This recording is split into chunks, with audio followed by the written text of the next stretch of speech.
Y en función de eso, las preguntas de ustedes son disparadores. Yo explico la pregunta concreta y si veo que el tema da para alguna precisión que sea necesaria, si no tienen dudas, es decir, en el momento donde nos empantanemos porque no hayan preguntas, lo mejor es ir y seguir estudiando, digamos. El tiempo mejor invertido va a ser en que vuelvan a los apuntes y al libro a estudiar. Arrancamos, el que quiera. Profe, yo tengo dudas. Vamos, Rocío. Primero es si me puede explicar porque no logro entender la diferencia que hay entre empresa y establecimiento. Bien. Conceptualmente para la ley contrato no son lo mismo. ¿Por qué? Porque yo puedo tener una empresa que tenga varios establecimientos, y te lo voy a poner con ejemplos de la zona. Una empresa como, no sé si vos sos de la zona o no, y si has escuchado hablar alguna vez de Expofrut. Expofrut era una empresa frutícola muy grande que está desarticulándose ahora en el Alto Valle, pero que tenía muchos galpones de empaques en distintas localidades, o aún en la misma localidad de Roca tenía más de un establecimiento. Es decir, la empresa es el todo, es esa compañía internacional que en Argentina se llamó Expofrut, del Grupo Univer, y tenía establecimientos que son unidades productivas, que puede ser el establecimiento de Chimpay, por ejemplo, lo estoy dando como un ejemplo concreto porque aparte es una empresa ya desactivada, ¿no? Chimpay 1, Chimpay 2, eran distintos establecimientos de la misma empresa. Por lo tanto, vos podés tener una empresa que tenga un único establecimiento o podés tener una empresa que tenga más de un establecimiento. Y cada establecimiento es una unidad del negocio que puede tener sus delegados, su estructura, su jefe de recursos humanos. Creo, ¿quién me había preguntado? Que me perdí, porque se sumió Daira. Rocío me había preguntado. Si ese ejemplo no te sirve, Rocío, ¿vos sos de acá del Valle o conocés el Valle? No, yo soy de Neuquén, pero sí, igual Bueno, me guío. perdón, Rocío, Neuquén es el Valle. Cuando decimos el Valle no es Río Negro, es parte del Alto Valle de Río Negro y Neuquén, así se denomina, Alto Valle de Río Negro y Neuquén. ¿Conocés una constructora, una empresa que vende artículos de construcción, Carlos Isla? ¿Conocés el corralón Carlos Isla? Ahora me dice que no. No. Bien, claro. Está Pero, en la profe, ruta vendría a 22 ser yendo como, para el aeropuerto, es inmenso, pero bueno, no comprás cosas de la construcción. Sí, te escucho, Rocío. vendría a ser como, por ejemplo, o sea, igual entendí, en el caso sería si hubiese una anónima principal y el resto de las sedes, por ejemplo. No necesariamente, no necesariamente es una cuestión de sedes. Establecimiento es la unidad productiva que cada empresa puede tener. Puede tener una sola o puede tener varias. Para que tenga, a los fines de la ley contrato, el concepto de establecimiento, tiene que tener sus propios recursos, su estructura, su personal, y no, en términos comerciales, yo no sé si vos usaste la palabra sede, profeso, en términos comerciales no necesariamente es una sede, porque las sociedades comerciales pueden tener sedes y estar habilitadas en distintos registros públicos de comercio como sede. En cambio, el establecimiento no tiene esa obligación, no tiene por qué ser la sede o subsede de una empresa. Ok, gracias. Bien, seguimos.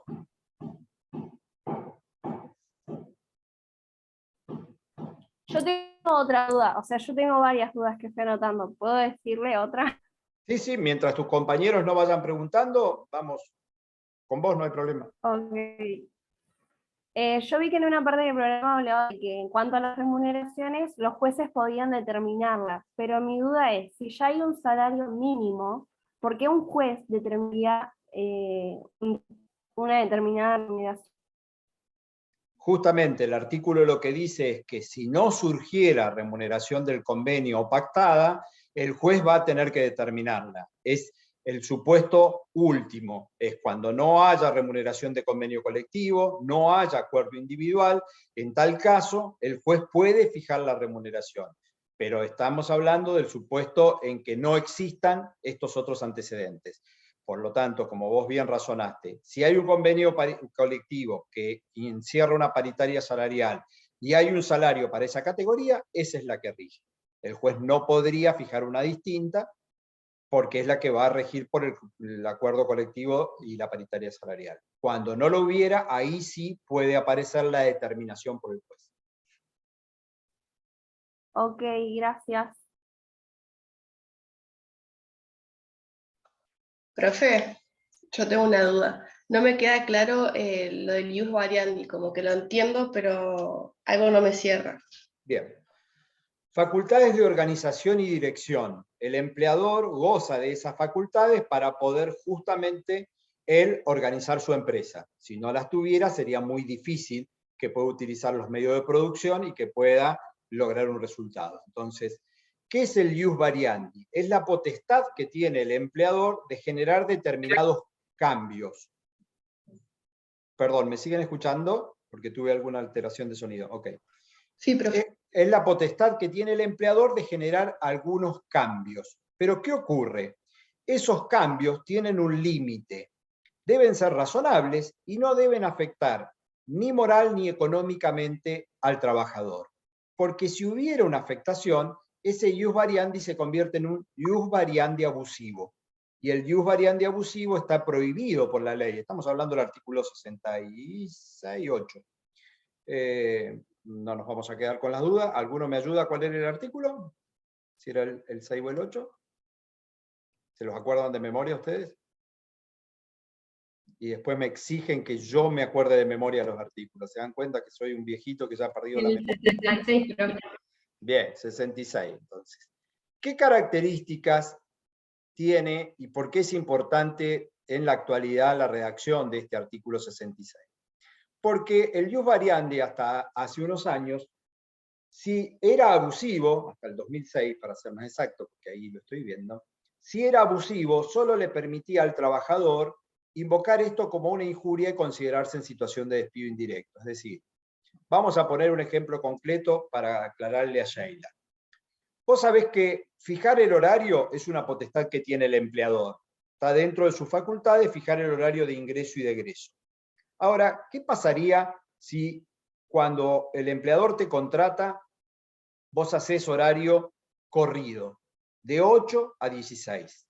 Y en un momento determinado, el empleador, haciendo uso de esa potestad, dice, a partir de ahora vamos a hacer horario cortado, de 8 a 12 y 16 a 20.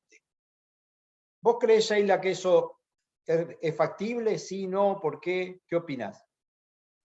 Yo creo que sí, mientras no afecte al trabajador. Bien, ok. Si hubiera un motivo razonable, supongamos que han cambiado los hábitos de conducta de compra en el lugar y ya la gente no está más al mediodía, no hay venta, la competencia está haciendo siempre horario ese cortado, podría el empleador sostener razonablemente de que esto es una decisión dentro de las facultades de organización y dirección que puede serle impuesta. Ahora, ¿qué ocurre si vos, que sos la trabajadora, decís, momento, yo hace 5 años que trabajo así, organicé mi vida en función de eso, yo no solo puedo disponer del tiempo para actividades de mis hijos, sino que tengo un empleo de contraturno al cual entro después que termino acá en el horario corrido. ¿Cambia un poco o no la ecuación? ¿Qué pasaría en ese supuesto?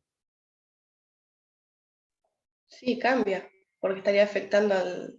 Bien, entonces, el ius variandi es una potestad que el empleador tiene siempre y cuando la ejerza de manera razonable y algo más, no sea una sanción encubierta. Yo no puedo utilizar el ius variandi para penalizar a un trabajador. ¿Por qué? Porque para penalizarlo debo sancionarlo, como dice la ley, aplicando alguna de las sanciones disciplinarias que son desde el apercibimiento, la suspensión. Por lo tanto, nunca voy a poder aplicar el ius variandi como sanción disciplinaria. Si así lo hiciera, estoy en principio de un ius variandi abusivo. Y el cambio del artículo 66, que es importante que sepan, es que hoy el trabajador puede pedir una medida cautelar automática. Cuando entiende que el ius variandi es abusivo, lo que le dice al juez del laboral de turno es, señor juez, este cambio que están pretendiendo hacer conmigo es abusivo. Le solicito como medida cautelar no innovar, que no se aplique el cambio hasta tanto discutamos si es abusivo o no. Ese fue una modificación muy importante. ¿Por qué? Porque antes, si el ius variandi era abusivo, solo teníamos como opción considerarlo en situación de despido, es decir, extinguir el vínculo. Y el trabajador no siempre quiere extinguir el vínculo. Muchas veces el trabajador quiere preservar el vínculo. Entonces, vuelvo al 66, para que no nos queden dudas. Cuando el empleador disponga medidas vedadas por este artículo, el trabajador le asistirá la posibilidad de optar por considerarse despedido sin causa, que es lo que estábamos hablando como la opción vieja, o accionar persiguiendo el restablecimiento de las condiciones alteradas. En este último supuesto, la acción se sustanciará por el procedimiento sumarísimo, no pudiéndose innovar en las condiciones y modalidades de trabajo, salvo que éstas sean generales para el establecimiento o sección, hasta que recaiga sentencia definitiva. Último párrafo que es importante tener en cuenta. Si el ius variandi está afectando solo a una persona, la cautelar va a proceder sin ningún inconveniente. Ahora, si la medida que se ha tomado, supongamos que es el cambio de horario, es para todo el establecimiento, la medida cautelar no va a proceder automáticamente. ¿Por qué? Porque si afectó a todos los trabajadores, no hay una presunción de abuso en el cambio. Recapitulando, porque la pregunta concreta es, no entiendo lo del ius variandi, no sé si te ayudé con esto. El ius variandi es una potestad que tiene el empleador de modificar condiciones que no sean esenciales del contrato de trabajo.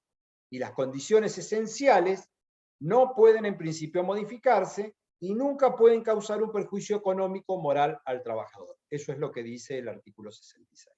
Sheila, ayúdame con dudas tuyas puntuales del ius variandi. No, entendí, me habían quedado cosas como sueltas, pero ya logré entenderlo. Perfecto. Bien, otro que tire y pegue. A ver, otra duda. Ya sabemos que Rocío tiene muchas, ¿eh? Rocío tiene un montón, así que la vamos a tener ahí en backup. Nancy, te escuchamos. Yo tengo una duda en realidad desde que se dio el tema. En materia disciplinaria, cuando el empleador hace un llamado de atención a su empleado, bueno, el ejemplo recurrente casi siempre ha sido el hecho de llegar tarde, por ejemplo, y la posibilidad que tiene el trabajador de hacer un descargo respecto de eso, en el plazo que usted nos enseñó y demás. Y que ese descargo o esa justificación de su conducta, en principio que habría dado pie a la sanción o al llamado de atención, en la medida en que hace ese descargo, no es asentado ese llamado de atención como un antecedente en su legajo. No, ¿Qué pasa? No es así, no es así. Entonces lo entendí mal. Claro, Bien. no es así. Vamos. Porque mi pregunta relacionada con esa forma en que lo había entendido era, entonces, si siempre puede hacer un descargo cuando le llaman la atención, nunca tiene chance el empleador de tener el registro de un antecedente en su legajo. Claro, no está bien o sea, vamos a enfocar entendido. el tema. Sí. Vamos a enfocarlo. Las sanciones disciplinarias están también dentro de las facultades de organización y dirección, porque es la potestad que tiene el empleador de poder aplicar una sanción para que el incumplidor, que es el trabajador, corrija esa conducta. Entonces, si alguien, como dice Nancy, llega tarde y yo lo apercibo, ese apercibimiento, que es el famoso tirón de oreja para mí, no tiene un impacto real porque es un llamado de atención, apercibimiento o amonestación, es lo mismo. El trabajador sigue trabajando normalmente y cobra su sueldo. Para que quede más claro, vamos a irnos al ejemplo de la sanción por suspensión, no al apercibimiento, porque ahí lo van a visualizar mejor. Si un trabajador es suspendido por reiteradas llegadas tardes o ausencias sin aviso y se le aplica 2 días de suspensión, ¿qué puede hacer? Como dice la ley, en el plazo de 30 días puede, y aquí es la palabra que a Nancy no le salía y la buscaba, impugnar la sanción. Entonces, si yo en esos 30 días impugno la sanción, lo que quiere decir es que no la consiento. Yo, trabajador, no la consiento, la impugno, pero no implica automáticamente que queda sin efecto. No es lo que Nancy estaba entendiendo de que como él la cuestionó, la impugnó en 30 días, se borró. No, la sanción está aplicada y en la práctica lo que va a ocurrir, o normalmente ocurre, es que el empleador ratifica la sanción. Cuando el trabajador le impugna porque dice, no, es mentira, yo no es que llegué tarde, yo avisé, se me rompió la bicicleta, impugno la suspensión de 2 días, el trabajador contesta eso por carta documento y dice, ratifico sanción disciplinaria, el hecho fue de existencia real, usted viene faltando sin aviso, eso implica una alteración, ¡pum! ¿Y qué va a pasar? Al fin de mes hay 2 días que no trabajó porque estuvo suspendido y no se los pagó. Entonces la sanción se aplicó. Pero ¿qué va a pasar o qué tiene de diferencia de que lo haya cuestionado, impugnado o que no? Que si lo impugnó en los 30 días para que no le opere la caducidad, va a poder reclamar judicialmente el pago de esos días descontados diciendo que la causa es falsa. O es desproporcionada, o es inexistente, los motivos que tenga. O se incumplió con los deberes formales. Pero no es que... No tendría esa posibilidad si no hubiera impugnado y entonces, exactamente. bien, Si no impugnó, gracias. en 30 días queda consentida. Y si la quiere cuestionar ahí e ir a iniciar el juicio por los 2 días descontados, el empleador le va a aplicar la caducidad. Va a decir, usted no cuestionó, esa falta quedó firme, hoy no puede reclamar los días. Pero es ilustrativa la duda de Nancy, porque lo que nos queda como a veces cuando no estamos en la práctica es, ¿impugnó y qué? No, impugnó y normalmente el otro ratifica. Podrían ser de que si yo impugno por excesivo la cantidad de días, supongamos que me aplicaron 10 días de suspensión porque vengo faltando en el mes y falté 3 veces. Y yo, trabajador, dentro de los 30 días, impugno y digo, es cierto que falté, pero es desproporcionada la sanción que me aplica para el tipo de falta. Podría el empleador tomar la impugnación para reducirla y decir, tiene razón, no le aplico 10, le aplico 5. Sí, eso es una potestad, pero no el hecho de impugnar deja sin efecto la sanción, que por ahí era lo que había entendido Nancy. No es que porque impugné deja sin efecto. Porque impugné, tengo la posibilidad, si me la ratifican, de reclamar luego judicialmente. Si no impugné en los 30 días, no tengo la posibilidad. Sí, no había entendido que quedara sin efecto, pero sí que desaparecía como antecedente en su legajo. Entonces yo decía, ¿cómo va a respetar la progresividad en las sanciones disciplinarias si eso se borraba? Gracias. Solo va a desaparecer, Nancy. Supongamos que yo hago el apercibimiento. Viene el trabajador en los 30 días, impugna y dice, el hecho es falso. Usted, lo que me está informando ahí no es real. Y el empleador dice, tiene razón, me equivoqué, no era usted, era Pedro. Bueno, listo, no hay antecedente, no queda. Ahora, si el empleador, como en la mayoría de los casos, ratifica la sanción existe, pero le da la posibilidad de cuestionarla judicial. Profe, ¿Bien? Sí, Rocío. en ese caso, ¿el cómputo de la sanción se detiene? Por ejemplo, si yo, trabajador, impugno y me sancionaron, no sé, por 10 días, y mi empleador ratifica mi sanción, ¿el cómputo del tiempo sigue contando? Sí, sí. No, el hecho que yo impugne no invalida de por sí la sanción. Vamos a ponerlo clarito. Yo te sanciono hoy y te notifico y te digo que a partir del lunes tenés 5 días de suspensión. Y vos mañana me impugnás la sanción disciplinaria, diciendo que el hecho es que no es real, que es desproporcionada, etc. El lunes no empezás a trabajar, la sanción está aplicada. Salvo que yo te llame, porque puede ocurrir, y te diga, vení, trabajá igual. ¿Por qué? Porque si yo te permito trabajar, que esto es muy importante en los hechos, hay una rectificación tácita de la sanción. Entonces, si el empleador, cuando dice que desde el lunes al viernes está suspendida, te deja trabajar, es profeso, conscientemente, lunes, martes y miércoles, no hay sanción. Se rectificó la sanción. Eso se suele dar mucho en la práctica. Cuando hay algún tipo de, sobre todo en las empresas más chicas, familiares, hubo algún desacuerdo, el empleador medio enojado lo sanciona y el trabajador después le pide disculpas y el empleador dice, bueno, está bien, vení, no te hagas problema, vení el lunes, listo. Pero mándeme algo, no, vení el lunes, si viene el lunes y trabaja, ya no hay sanción. Sí, escucho. Entonces, en ese caso, ¿no se le descuentan los días? Sí, se rectifica el... Exacto, si hay una rectificación, ya sea expresa o tácita, no hay sanción y por lo tanto no se descuentan los días.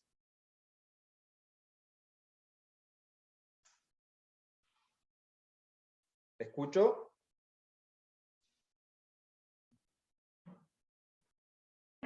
Profe, Perdón, sí, pregunta. no, igual, era con respecto a eso, que no me quedó claro el tema de los antecedentes, porque yo había entendido como que sí quedaban los antecedentes, pero si el trabajador impugnaba, entonces no quedaban en el legajo. No, si impugna... Lo mismo que Nancy, por eso. No, si impugna y el empleador acepta la impugnación. Pero si impugna y el empleador ratifica, siguen quedando. Y lo único que va a poder hacer es demandar judicialmente. O sea, no podemos presuponer que porque impugnó, ahí terminó la contienda. Y ya con la impugnación desapareció. Porque si no, como el razonamiento de Nancy es bastante lógico, dice, che, bastaría con que impugne siempre y nunca va a tener sanciones. O sea, ¿cuál es la potestad disciplinaria del empleador? Claro, eso es lo que yo le había preguntado al profe cuando dio este tema, el profe Cosentino, y él me dijo que bueno, que igualmente si el empleador ve que vos siempre estás impugnando y yo siempre te digo que llegas tarde, algo raro pasa. Eso me había dicho. Pero si vos impugnás y yo ratifico, la sanción se aplica. Lo que te queda es el plazo para demandar. Eso es así. Sí, Rocío, te escuchamos a Gracias. vos porque sos la que lleva la voz cantante hoy. Mi otra duda era de que, ¿qué pasa si la mujer, en el caso del embarazo, no dice que está embarazada y necesita ya tomar la licencia? ¿Qué pasa en ese caso? ¿Puede igual agarrar y tomarse la licencia que necesita o cambia en algo en eso? Bien. Miren, esto es importante porque uno siempre, yo durante muchos años decía que, como dicen los autores, que la notificación con el certificado médico, que es un requisito que da la ley para disparar varias cuestiones, entre ellas, recordemos entre todos, comienza el plazo de protección de los 7 meses y medio anteriores y posteriores a la fecha de parto. Comienza el plazo de la supuesta licencia que le vamos a dar, 45 días antes y después, con un mínimo de 30. Es decir, que si yo ya tengo la fecha de parto, sé cuándo voy a tener que otorgar la licencia. Y comienzan los beneficios vinculados con las asignaciones familiares, el conocido prenatal. Si no está el certificado médico, no se disparan estos 3 efectos. Y en el más importante de todos respecto de la protección, siempre se dijo que el empleador no podía negar la condición de embarazada si era manifiesta la condición de embarazo. O sea, si tenía 6, 7 meses y entonces tenía una panzota así, tenía que saberlo. El otro día, una compañera de ustedes en un final utilizó un término muy moderno que yo creo que el legislador no tuvo en cuenta, que es que si fue al baby shower del chico, no puede negar de que estaba embarazada. Me parece que en el 73 no usábamos mucho la idea del baby shower, yo era chiquito, tenía 65, nací en el 65, así que, pero creo que es un concepto más moderno el que incorporó ella, y es lógico, si participé, si le hice un regalito, si le llevé la mantita, la cunita, no puedo decir después que no me dio el certificado. ¿Por qué hago esto? Y ahora voy a ir puntualmente, Rocío, a tu pregunta, porque quiero contar una experiencia personal que me pasó, y me pasó 2 veces con la misma persona. Y es poco creíble, si a mí me lo contara otro, yo no sé si lo creería, pero a mí me pasó a mí. Yo tenía en el estudio en Roca, en aquel momento, una secretaria de mucha confianza, de muchos años, y un día me entero que al día siguiente no venía, porque la secretaria recepcionista que estaba abajo me dice, Marcela no viene mañana. Bueno, digo yo, ¿qué pasó? No, dice, se va a internar. A la miércoles, ¿qué pasó? Y va a ser mamá. ¿Cómo va a ser mamá? Sí, tiene fecha le van a hacer cesárea, va a ser mamá. Pero Marcela nunca me dijo que estaba embarazada. Esto es real, chicos, ¿eh? Es real. No a mí, no solo a mí. Éramos 3 abogados, una abogada mayor, y ninguno se dio cuenta de que ella estaba embarazada. Por su físico, por la vestimenta, por lo que a ustedes se les ocurra como impensable, era así. Trabajaba en un primer piso, con lo cual se movía, deambulaba normal. Ahora voy a contestar la pregunta de Rocío. ¿Qué ocurre ahí? No me avisó, Yo no lo supe y podía acreditar que nadie lo sabía. ¿Pierde su derecho a la licencia? No, automáticamente que me dijo que estaba internada, yo tengo que notificar al ANSES, tengo que otorgarle la licencia. Por supuesto que uno administrativamente frente al ANSES tiene problema como empleador, porque el ANSES lo primero que le dice es, che, pará, ¿y cómo es lo de los 45 días anteriores y posteriores si no sabíamos ni cuándo era la fecha probable de parto? Ahora de repente se toman los 90 corridos. Hoy es bastante más complejo. En aquel momento no hubo problema, el ANSES le otorgó y le pagó los 90 días. Pero a la pregunta concreta tuya, Rocío, si la trabajadora no notifica y el empleador no conoce, por supuesto que no pierde el derecho a la licencia durante el parto. El prenatal no lo va a cobrar todo, porque el prenatal exige estar notificado a partir del tercer mes para poder cobrarlo. Y lo que es más importante, la tutela del despido que presume la causal de embarazo va a correr a partir de ahí, porque si no hay notificación ni hay manera de poder acreditar de que el empleador sabía, no va a haber tutela. En este caso, por supuesto que como notificó y al otro día tenía, no podía haber despido. Pero ¿qué pasaría si el empleador, por alguna de esas casualidades, se le ocurre en la semana anterior despedir? Lo que no va a jugar es la presunción juris tanto de la ley. Va a tener como carga probatoria la trabajadora que demostrar que era de conocimiento del empleador su condición de embarazo y que por eso fue el despido. Entonces, para redondear la pregunta de Rocío, la ley lo que crea acá con el certificado es el disparador de los derechos de la trabajadora, es el derecho a la presunción del despido por causa de embarazo 7 meses y medio antes y después, el derecho a las asignaciones familiares como el prenatal y el derecho a la licencia de 45 y 45 con un mínimo de 30. Por eso es importante el certificado. Pero si no lo presentara y lo mismo se da el parto, pues los derechos que todavía estén a tiempo de gozar, los va a gozar. ¿Se entendió, Rocío? Sí, gracias. Sí, gracias.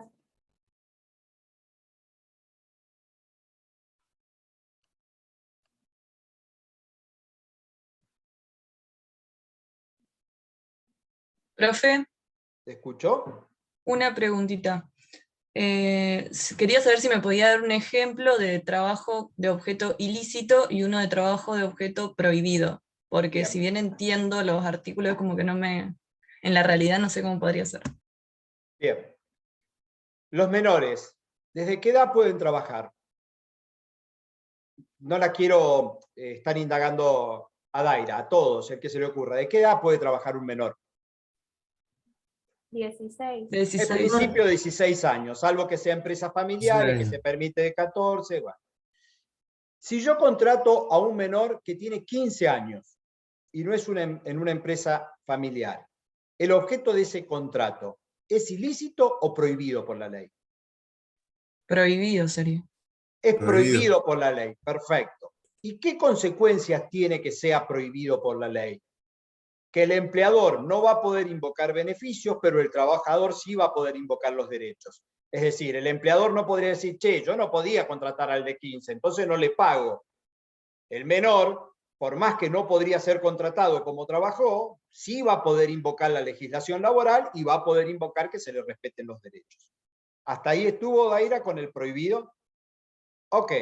Ahora, olvidémonos de la edad, no es un menor, es un mayor. Yo contrato a alguien para que viaje a Chile 2 veces al mes llevando droga. Un poco, no mucho, un par de kilos, pum, cobre y venga. Y lo tengo regularmente porque es un negocio que es altamente rentable. ¿Ese contrato es de objeto prohibido o es de objeto ilícito? Ilícito. Es claramente ilícito porque el tráfico de estupefacientes es un delito. Entonces yo no podría contratar a alguien para que ejerza un delito. Lo mismo que si lo contratara para que mate a otra persona. No quise hacerlo tan agresivo y me fui con el tema de las drogas, pero podría contratar a un sicario para que una vez al mes vaya matando a alguien de los que me molesta en el pueblo, porque la verdad que soy un tipo muy sensible. ¿Podría el sicario o el traficante reclamar, se le reconozca una relación laboral y ampararse en la ley contrato de trabajo? No, porque el objeto ilícito convierte en inexistente la relación laboral para ambos. Ninguno va a tener derecho, ni el supuesto trabajador ni el supuesto empleador. Entonces, esa es la diferencia entre un contrato de objeto prohibido, en términos de prohibición legal, e ilícito en temas de ilicitud en los términos del Código Penal, básicamente. ¿Se quedó claro? Puedo poner muchos ejemplos. Sí. Yo puedo contratar a un lobista que pague Sí. coima, por ejemplo, que se ocupe de sobornar a políticos. Claro, a mí me quedó más claro con lo que usted dijo que va en contra de algún delito, o sea, que comete algún delito del Código Penal, porque ahí acá en la ley contrato de trabajo dice que va en contra de las buenas costumbres, de la moral.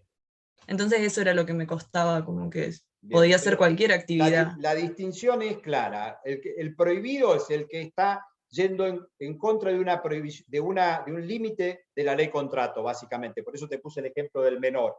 Y el ilícito es el que directamente constituye como tal un delito.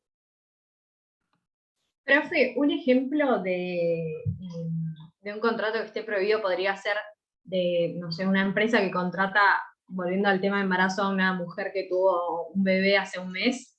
Sí, sí. Y por cualquier prohibición legal que vos transgredas es un contrato de objeto prohibido.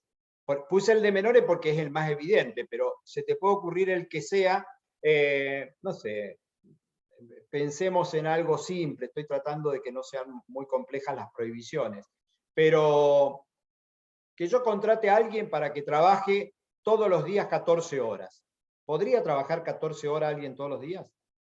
No, porque violo la pausa de 12 horas entre jornada y jornada. Allí es más fácil porque en esas prohibiciones automáticamente se sustituyen por la ley. Entonces, la jornada va a ser como máximo de 12, va a cobrar las horas extras. En cambio, en el ejemplo del menor, el menor que no podía trabajar fue contratado.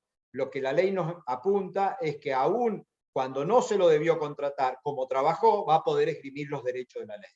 Y el empleador no va a poder ampararse en que tomó un supuesto de prohibición y decir, ah, bueno, no pago nada o no se aplica la ley contrato. Esa es la distinción. Escucho.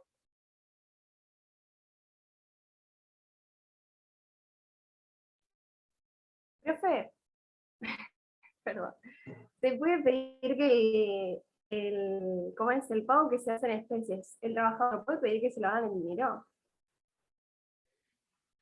Está buena la pregunta, porque cuando hablamos de remuneración y dijimos las distintas formas de remuneración, le pusimos un límite al pago en especie hasta el 20%. Y a su vez dijimos que en las formas de pago, el pago en dinero, recuerden que puede ser en dinero constante insonante, por cheque o por la famosa cuenta sueldo, que fue la última que se incorporó. Y ese artículo al final dice exclusivamente que cuando el pago es en dinero, puede el trabajador exigirlo íntegramente en efectivo. O sea, puede el trabajador no querer aceptar un cheque con todo su derecho y no querer cuenta sueldo. La ley le da esa potestad. Pero no dice la ley lo que está preguntando Rocío, si puede negarse al pago en especie. No lo dice. Dice que el límite del pago en especie es el 20%, pero no tiene una cláusula específica que diga que puede negarse. Sin perjuicio de eso, en jurisprudencia y en doctrina, la mayoría entiende de que el trabajador puede exigir que su pago sea íntegramente en dinero y no incluya especies. Más allá de que no es una respuesta que esté taxativamente en la ley contrato de trabajo. En la aplicación de los razonamientos de los principios que ya hemos usado, puede el trabajador negarse a que se le dé hasta el 20% en especie. Lo que no podría, Rocío, es, si te paga la escala salarial convencional, que la prestación complementaria sea en especie, porque como esa está por sobre el valor de lo que ya te corresponde por convenio colectivo, esa sí puede ser en especie. Pero si está dentro del valor convencional, la mayoría entiende de que puede negarse a recibir un pago en especie. Genial, gracias. ¿Quién más?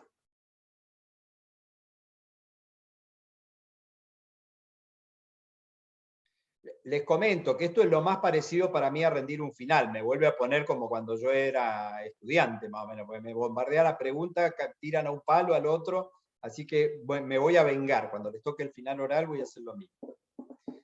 Otra pregunta, vamos, que no decaiga.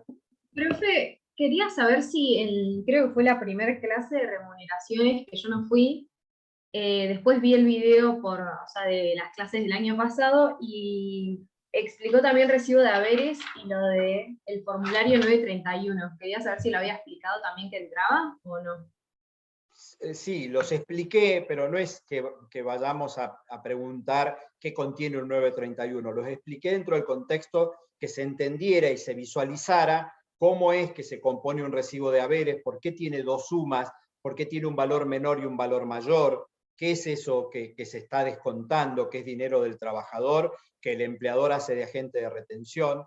Y en cuanto a los requisitos del recibo de haberes, son los que surgen de la ley contrato, yo lo puse para que se visualizara, que son los datos esenciales: el nombre del trabajador, su CUIL, el nombre del empleador, su quit, la categoría, la fecha de ingreso, la fecha en que se ha hecho el último aporte, y en el recibo de haberes se debe discriminar los conceptos. No se puede englobar todos los conceptos. Si hay un básico, se pone el básico y después los adicionales. Adicional por zona, adicional por productividad, horas extras, todo tiene que estar discriminado. Pero o sea, básicamente lo mostramos o lo mostré para que los quienes no trabajan pudieran ver cómo era un recibo y que entendieran que el famoso formulario 931 aglutina tanto lo que el empleador le retuvo al trabajador, de plata del trabajador, con la cual está solventando el sistema de seguridad social, como la obra social, la jubilación, el sindicato, ese dinero más lo que el empleador tiene que aportar de su propio peculio, de su bolsillo,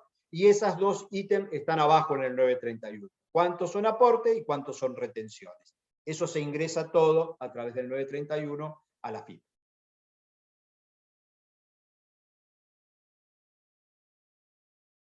Profe, hola, buenas tardes. Buenas tardes, Abril.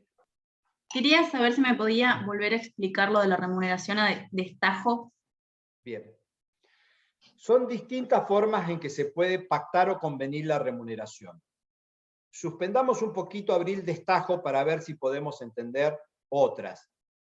Lo que todos o la mayoría tenemos en la cabeza es que la remuneración se pacta por tiempo. Trabajo el mes, cobro el mes completo. Y tengo una remuneración básicamente fija, que es esta que dije, el básico más las comisiones, me traicionó el subconsciente, más el adicional de zona, más la productividad, etc.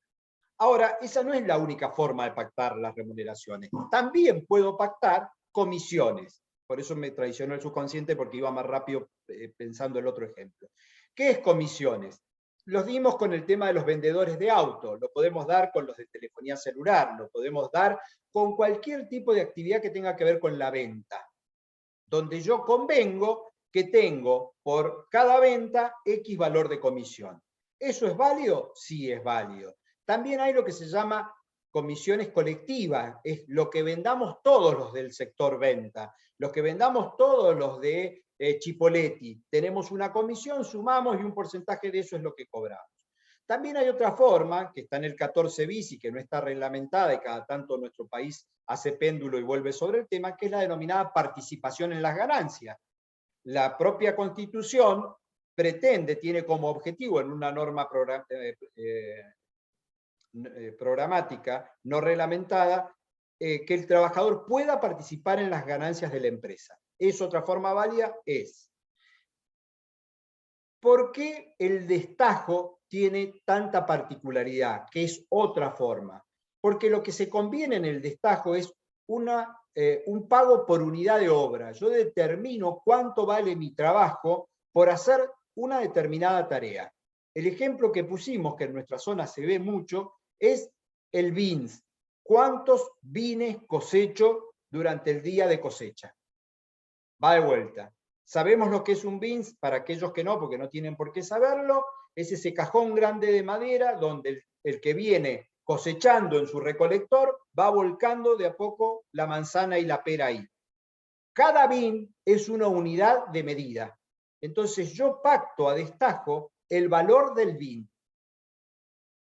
Esto es, por cada bin que yo vaya cosechando día a día, voy a cobrar X. Supongamos 1.000 pesos. Entonces, la cuenta es, si yo coseché 3 bins son 3.000 pesos, 5 bins son 5.000 pesos, 10 bins son 10.000 pesos. Hasta ahí, ninguna complejidad. Yo pacté a destajo. Por cada unidad de medida tiene un valor determinado. Pero lo importante y lo central en esto es que tanto la ley contrato como el Estatuto del Trabajador Rural, la ley 26727, contemplan que el trabajo a destajo nunca puede implicar un ingreso menor al jornal diario vigente en el convenio colectivo de esa actividad. Va de vuelta. El destajo nunca puede implicar un ingreso menor al valor, al jornal diario que esté por convenio colectivo para esa actividad. Entonces, sigo con los bins. Supongamos que un trabajador rural en cosecha tiene un valor por día de su jornal de 5.000 pesos. Ese es el que dice la última escala salarial. Estoy poniéndolo como un ejemplo, no estoy afirmando eso, pero supongamos que dice 5.000.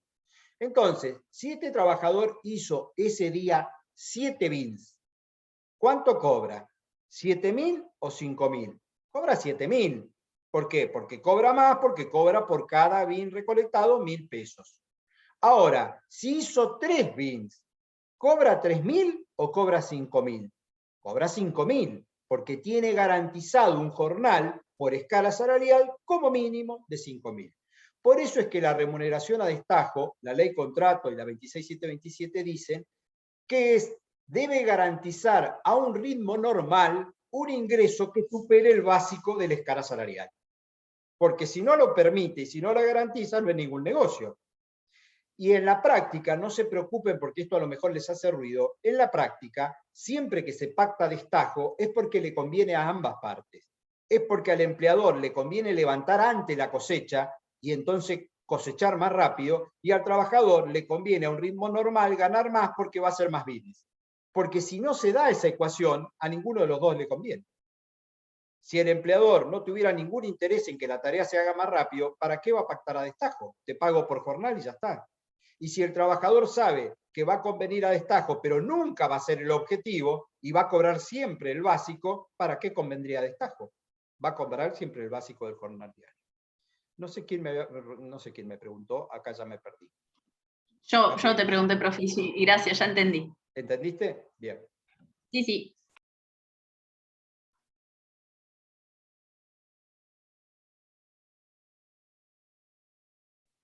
Profe, Sí, Rocío. en los casos de cuando, ¿cómo se llama? Cuando la persona se va a casar, que también dice de que tiene que Tiene avisar. muchas formas de expresarse eso. Yo tengo 2 divorcios, eso puede ser un suicidio, se lo puede denominar de distintas maneras, Rocío. Qué fuerte. Reincidente. Reincidente también puede ser, enamoradizo, le podemos poner 1000 formas, pero te lo dice alguien que se ha casado, sí. Sí, Rocío, dale. Cuando se va a casar, Bueno, sí.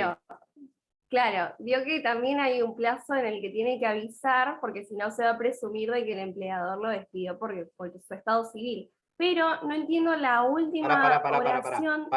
Volvé a repetir eso que dijiste a ver si tiene lógica. No es que se presume, perdón, ¿qué?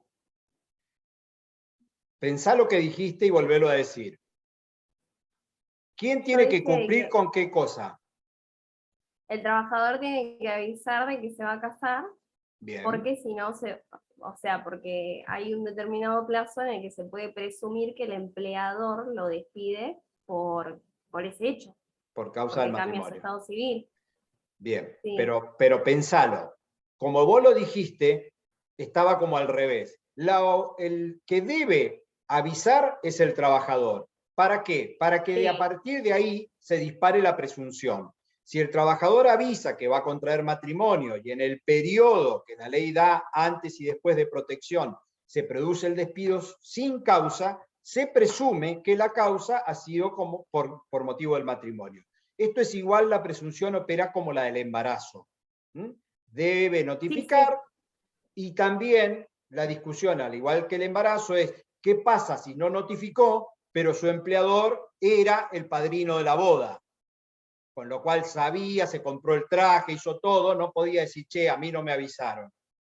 Entonces, para que juegue la presunción se requiere la notificación. Ahora sí, ¿cuál es tu duda?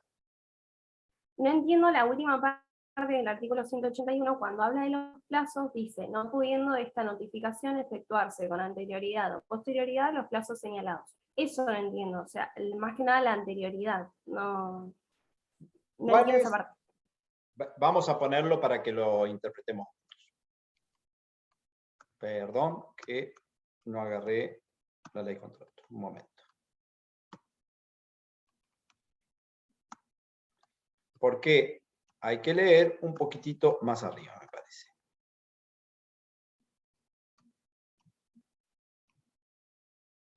Presunción. Se considera que el despido responde a causa mencionada cuando el mismo fuese dispuesto sin invocación de causa por el empleador o no fuese probada la que se invocare y el despido se produjere dentro de los 3 meses anteriores o 6 meses posteriores al matrimonio. Aquí lo primero que tenemos que saber es que la fecha está vinculada con el acto del matrimonio, con el momento en que te vas a casar. 3 meses antes tenés protección y 6 meses después tenés protección. ¿De qué? De la fecha del matrimonio, del acta en que se celebró o que se debía celebrar el matrimonio. Y siempre que haya mediado notificación del mismo a su empleador. Y ahí viene tu duda. No pudiendo esta notificación efectuarse con anterioridad o posterioridad a los plazos señalados. ¿Qué ocurre si yo te notifico después que me casé? ¿La protección va a existir o no va a existir? Jazmín dice sí. Sí, pero posteriormente o no. O claro, sea, pero desde... Exactamente. Eso es lo que quiere decir la norma. Porque lo lógico, si vos lo ponés en el contexto de la realidad, es que yo te avise antes de que me voy a casar y antes de que empiece la fecha de protección. Que yo antes de los 3 meses te esté notificando que me voy a casar el 31 de diciembre. Ahora, si yo no lo hago, la protección va a regir solo en la medida que yo te notifique y de ahí para adelante, no con efecto retroactivo. Ese es el alcance del último párrafo del 181. ¿Se entendió o no? Se me perdió. Pero entonces, ¿por qué hace la mención de no pudiendo esta notificación efectuarse con anterioridad? ¿Por qué nombra la anterioridad entonces? Ahí no sé, porque ya de exégeta no me agotó. O sea, no he leído la exposición de motivo de la discusión del 181 para ver por qué usó la palabra anterioridad.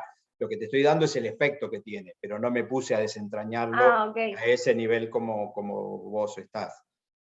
Lo voy a estudiar. Vamos a ir al debate del 181 y te prometo una respuesta. Espero que sea, que sea lógica. O sea, sí. O sea, si quiere decir eso está bien. Solo que me hacía ruido esa parte y bueno, por eso pregunté. Bien, perfecto. Me anoto tarea para el hogar, 181, exposición de motivo y después lo vemos. ¿Alguna otra? Profe, en el trabajo de modalidad eventual, ¿sería, por ejemplo, un obrero de la construcción? No, Sheila. Está bien la pregunta, pero la respuesta es no. Los trabajadores de la construcción tienen un régimen específico, un estatuto especial, que es la Ley 22.250, que tiene como característica que el trabajador no tiene estabilidad directamente. ¿Por qué? Porque se lo requiere en función de lo que requiere la obra. Si es un yesero, solo en la época que hay que hacer yeso, puede que sea un oficial calificado y solo vaya para hacer tal tarea, el que hace electricidad cuando se tiene que hacer la parte de electricidad. Entonces, la construcción, si bien está alcanzada por la ley contrato, lo está alcanzada de manera supletoria en lo que sea compatible. Tiene un estatuto especial que es la 22.250 que vamos a ver luego. Cuando hablamos de un eventual, estamos hablando de un trabajador al que yo contrato para hacer una actividad extraordinaria u ocasional de mi empresa o de mi establecimiento. Y también puedo hablar de un eventual cuando yo contrato a alguien para hacer una suplencia, que lo que no tengo es el plazo. ¿Por qué? Porque supongamos que un trabajador mío se accidenta, tiene un accidente de trabajo, y comienza en licencia por accidente de trabajo en los términos de la Ley de Riesgo de Trabajo 24.557. Yo tengo que cubrir ese puesto. ¿Por cuánto lo cubro? ¿Hago un plazo fijo por un mes? ¿Por 2 meses? ¿Por 3? Si no sé cuánto va a durar la licencia del que está accidentado. Entonces yo puedo hacer un contrato eventual por suplencia, en el cual debo contener el nombre de la persona a la que está supliendo, y va a durar hasta que dure esa eventualidad, que es que venga de alta el trabajador suplido. Cuando el trabajador al que suplo viene y se presenta, automáticamente extingo el contrato eventual. Recuerden que no pueden convivir, no pueden estar al mismo tiempo trabajando quien tenía el cargo y quien lo está supliendo. Porque si ambos trabajaran juntos, cesa la causal de la eventualidad y ambos pasan, por supuesto, el que estaba haciendo la suplencia pasa a ser un trabajador permanente de prestación continua. Entonces, Sheila, creo que me habías preguntado vos, no me acuerdo porque me perdí con el casillero. Sí. No es el ejemplo de la construcción porque tiene un estatuto especial.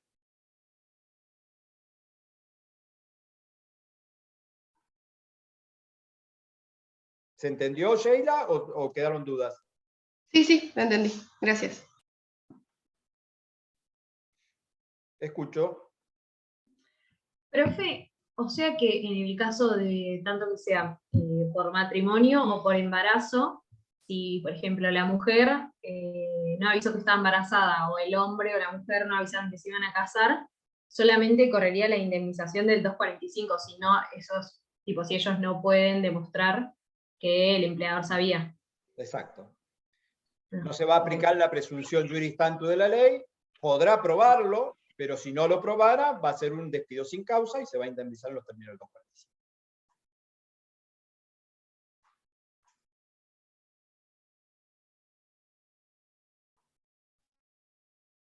Profe, Sí, Rocío. mi última duda. Como estaba viendo los temas de los créditos y los privilegiados, están los privilegios especiales en el 268, en el artículo 268, y los privilegios generales. Pero no entiendo porque da como los mismos, ahí están los mismos supuestos en los privilegios especiales y generales, entonces no entiendo en cuáles se aplicarían, cuáles Rocío, serían los privilegios especiales.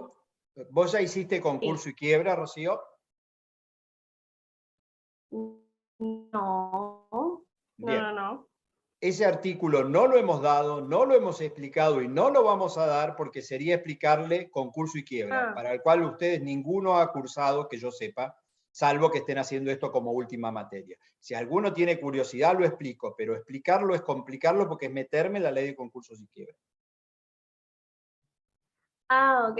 No, yo lo leí porque como lo vi justo en el programa y me salieron esos artículos, cuando estaba leyendo, me generó duda. Pero no lo dimos, fíjate en la cursada, ni los mencionamos porque en aquello que a criterio nuestro explicarlo es mucho más complejo porque implica meternos en otra disciplina que ustedes van a ver más adelante, nosotros no lo damos y lo que preferimos es que es al revés. Cuando vean concurso y quiebra, vean el efecto de los privilegios, que lo van a ver, porque en concurso y quiebra no solo van a ver los privilegios laborales, van a ver los privilegios especiales, fiscales, los de acreedores quirografarios, los acreedores privilegiados hipotecarios, entonces ahí van a ver toda la gama de los privilegios. Ok, gracias.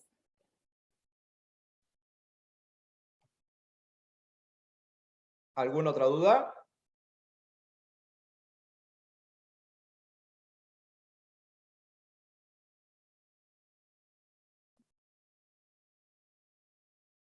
Se agotaron las dudas.